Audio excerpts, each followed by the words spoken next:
Les hanches sont trop souvent écartées de nos routines quotidiennes. Et pourtant, ce sont des articulations essentielles à tous les mouvements du quotidien. Aujourd'hui, on va voir 2 mouvements clés pour les renforcer et soutenir toutes les activités du quotidien, mais surtout éviter les douleurs liées aux positions trop statiques. Les hanches sont sollicitées en permanence durant la journée, que ce soit pour marcher, pour monter les escaliers ou pour porter des charges. Pourtant, on passe une grande partie de la journée assis avec les hanches en position fléchie. Résultat, les fessiers s'affaiblissent, les fléchisseurs de hanches sont trop raides, les muscles stabilisateurs travaillent moins et le bassin devient moins stable. Ces faiblesses peuvent se répercuter ailleurs. Douleurs lombaires, douleurs de genoux, perte d'équilibre et compensation durant le sport.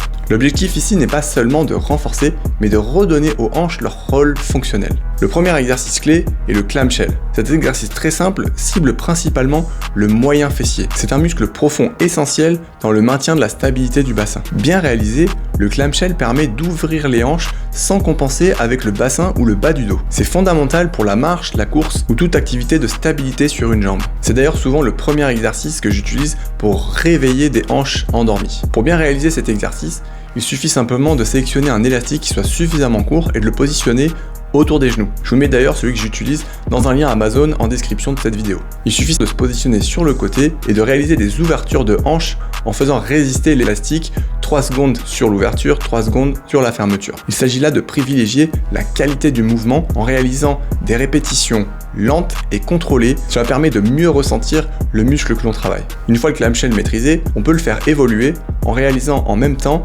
une planche latérale. Ici, on ne travaille pas seulement la hanche, mais aussi la ceinture abdominale, permettant une synergie entre les 2 groupes musculaires, ce qui est très important au quotidien lors de toutes les activités. Tout le corps doit alors rester aligné pendant que la hanche s'ouvre. On apprend à stabiliser le bassin pendant le mouvement, ce qui est exactement ce qui se passe dans la vie réelle quand vous marchez, courez ou changez de direction. Allez, ensuite on passe au deuxième exercice, l'avion. Cet exercice fonctionnel se réalise sur un pied, l'autre jambe est levée derrière et le buste est placé à l'horizontale, du moins le plus possible. On introduit alors la notion d'équilibre car cette position demande déjà un énorme travail de stabilisation. On ajoute des ouvertures de hanches, toujours en maintenant le buste à l'horizontale. On travaille alors la capacité à maintenir la stabilité de hanche sans perdre son alignement. Cet exercice est bien entendu utile pour la marche et la course, mais aussi pour tous les sports unilatéraux et même pour éviter les déséquilibres liés aux positions statiques comme lorsqu'on est assis ou debout sans bouger. Mais pourquoi ces exercices sont fonctionnels? Ils ont tous un point commun, ils apprennent à la hanche à se stabiliser, mais pas juste à produire de la force, comme c'est le cas avec des squats,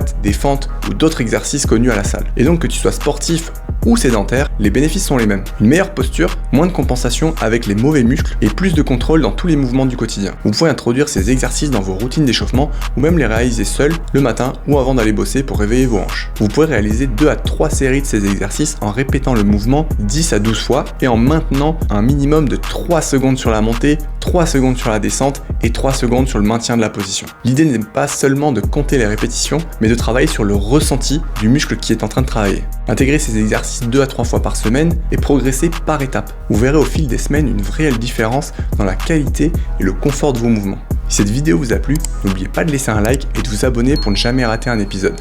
À la semaine prochaine!